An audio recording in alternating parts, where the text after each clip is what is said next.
Hi everyone, let's talk about how to use Binance Earn accumulated rewards. So to use or claim your accumulated rewards from Binance Earn, what you're going to have to do is head to your Binance app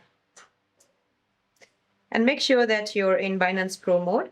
Now tap Wallets in the bottom right corner, then select the Earn tab at the top of the screen.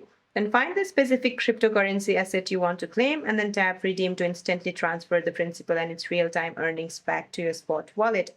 Note that if you choose to redeem a locked product, early you will forfeit any rewards accumulated during that specific locked period.